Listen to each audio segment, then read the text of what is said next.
Break के बाद आपका एक बार फिर से स्वागत है। मध्य प्रदेश बुलेटिन में शुरुआत हम छिंदवाड़ा से करेंगे, जहां जनपद पंचायत सभा कक्ष में सामान्य सभा एवं सामान्य प्रशासन की बैठक आयोजित की गई।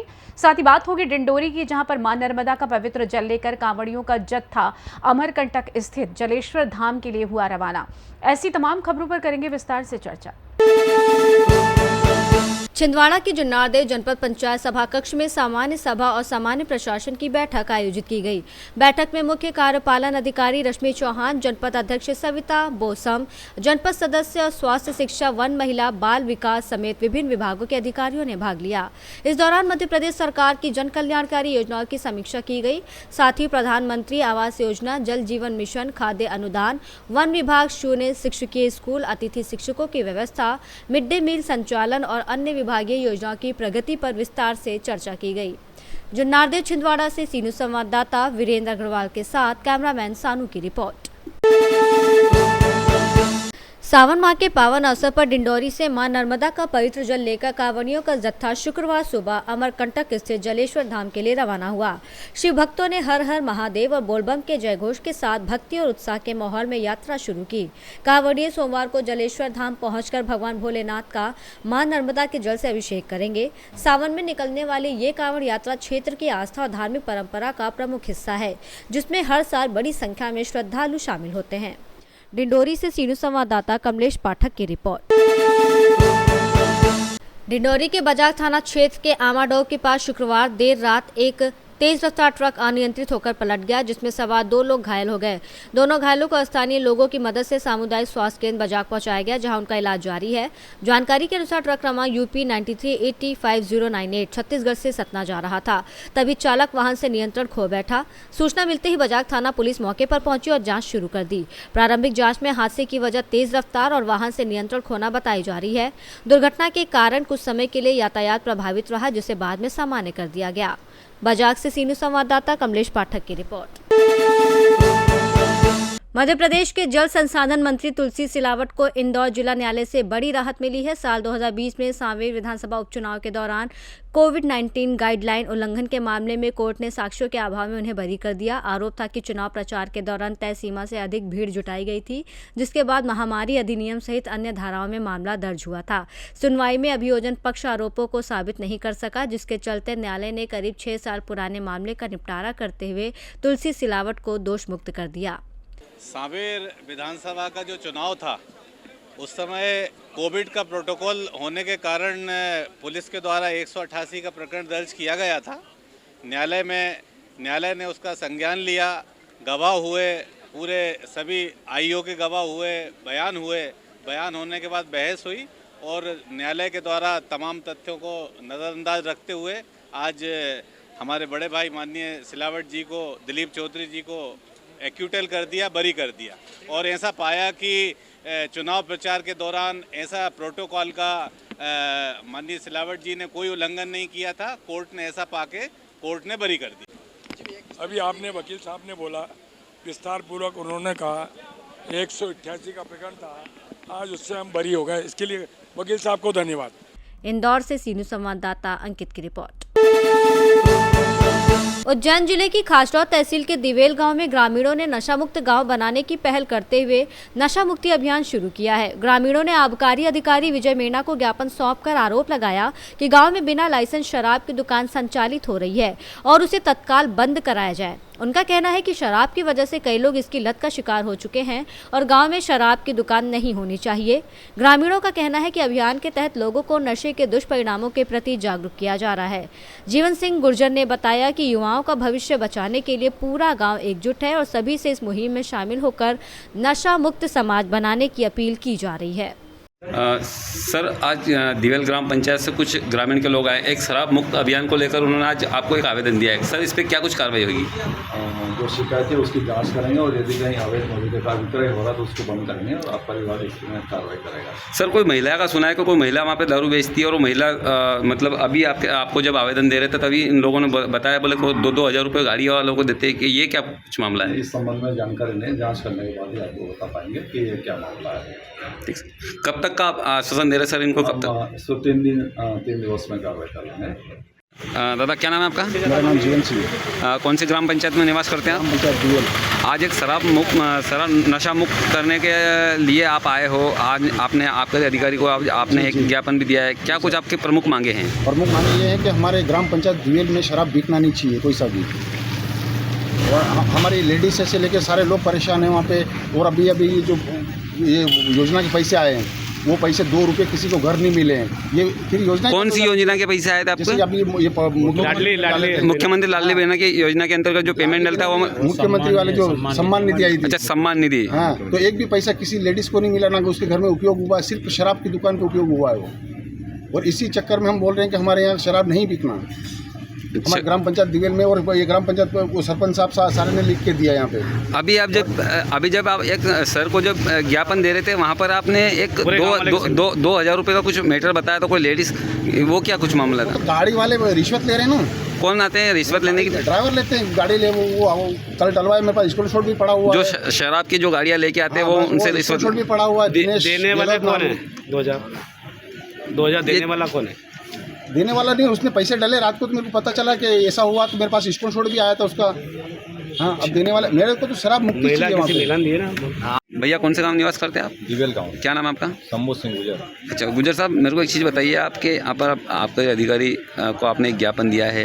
क्या कुछ आपके प्रमुख मांगे हैं? मांगे कि हमारे गांव में शराब नहीं बिकना चाहिए। अच्छा, कितने मतलब क्या ऐसा आपको ऐसा लग रहा है कि शराब नहीं बिकना चाहिए? ये शराब अभियान आपने ये अभियान चलाया है या हर ग्राम पंचायत में ये शराब बंद होना चाहिए, ऐसा क्या? तो ये कहना हर ग्राम पंचायत में बंद होना चाहिए। हमारे इससे अभी नए नौजवान बहुत बिगड़ रहे दारू पी के। और गांव में मतलब पैसे भी जो आते हैं योजना के वो सब पैसे दारू पी जाते हैं। सर ने क्या आश्वासन दिया आपको? सर बोल रहे हैं कि 2-3 रोज में कर देंगे हम। खासरौद से सीनू संवाददाता सुरेश जाटवा की रिपोर्ट।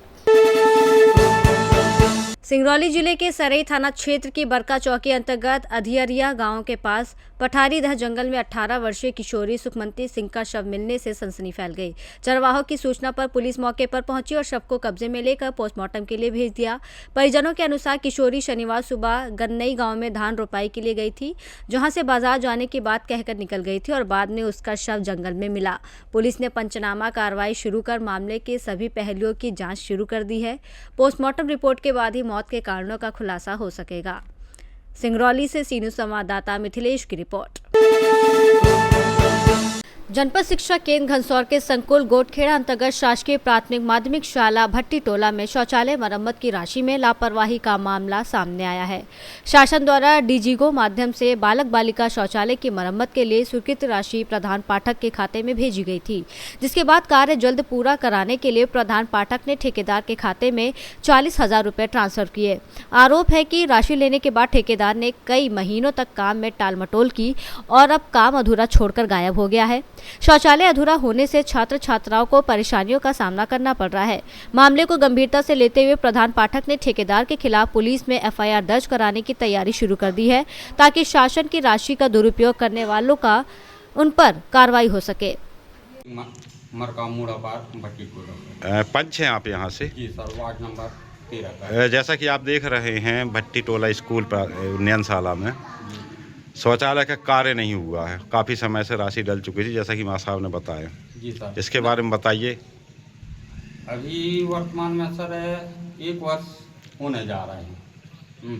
इसकी राशि हमने मां साहब ने दे चुकी हैं और राशि दे चुके हैं और काम कुछ नहीं हुआ है सर। अच्छा, काम होना चाहिए कि नहीं होना चाहिए सर? इसमें जब हम 1 वर्ष प्रधान पाठक 40,000 रुपये दे चुके हैं तो उसका काम होना चाहिए। सर अपना शुभ नाम बताएं और किस पद में थे यहाँ? सर मेरा नाम राजकुमार पारा सर, मैं यहाँ प्राथमिक शिक्षक के रूप में था।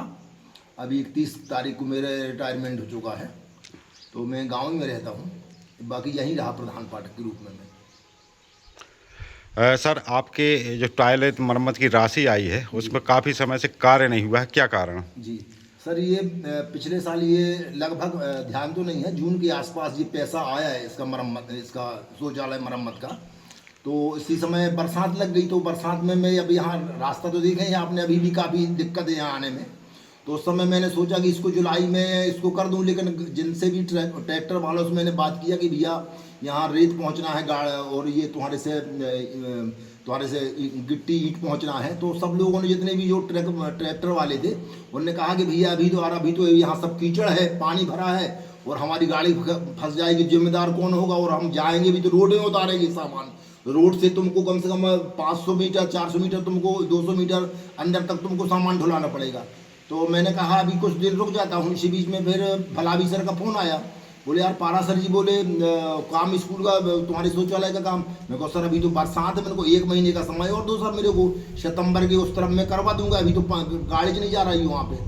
तो भलावी जी ने कहा अरे यार, बोले ये जो ठेकेदार है, बोले ये अपने सब विभाग का काम करवा रहा है। बोले क्या नाम बताए थे उसका नाम नहीं मालूम सर मेरे को। बोले ठेकेदार बोले अगर आप देना चाहते हो तो बोले आपके पास आए। मैं कहा सर जैसा को आप।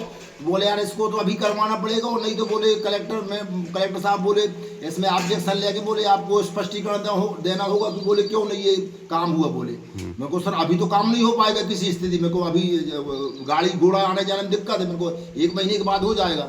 तो बोले इसको, बोले तुम ठेकेदार को दे दो, बोले वो कैसे भी करवा देगा। बोले उनको ठीक है सर, जैसा भी कोई आप। तो बोले इसको, बोले ऐसा करो आप, बोले प्रस्ताव बना दो बोले इसको, और इसके नाम पे राशि ट्रांसफर कर दो आप, जो बोले जैसे भी करके ये करवाएगा करवा देगा। मैं ठीक है सर। मैंने कहा तो वो आया और उसने बोले मेलन कंस्ट्रक्शन के नाम से, शायद सुन रहे हैं कि धनौरा में कोई दुकान है, या मेरे को क्लियर तो मालूम नहीं है।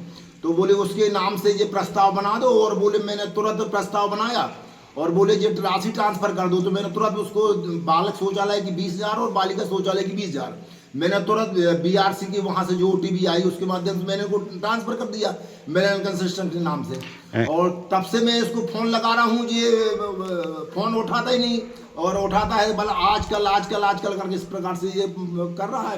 कितना समय हो गया उनको राशि दिए? लगभग 1 साल होने जा रहा है। अच्छा, अब इस संबंध में आप संपर्क किए होंगे? कितनों बार संपर्क किया मैं। गांव में भी ये बन रहा है, ये यहाँ पर उसी ने ले लिया, ये बड़ा देव करके रंग नहीं। आपके अधिकारी में से किससे मिले आप? अब अधिकारी में से मैं अभी एक दिन गया था, तो BDO साहब को मैंने, मनीष मिश्रा जी को मैंने कोई लिखित में तो नहीं दिया, लेकिन मैंने उनको मौखिक रूप में संदेश दिया था मैंने। और BSc सर भलावी जी सर के माध्यम से उनको तो हम जानते नहीं कि कौन है, कहाँ का, अभी भी नहीं जानता हूँ कि वो कहाँ का है करके।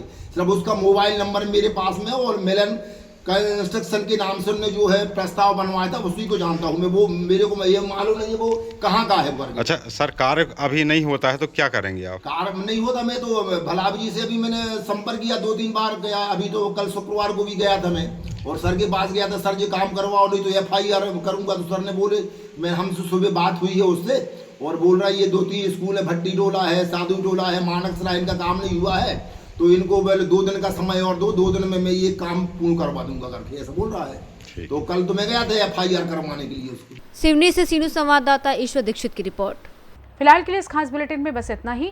देश दुनिया की तमाम बड़ी खबरों को जानने के लिए जुड़े रहिए सी न्यूज़ भारत के साथ। हर खबर आपके साथ, आपके हाथ।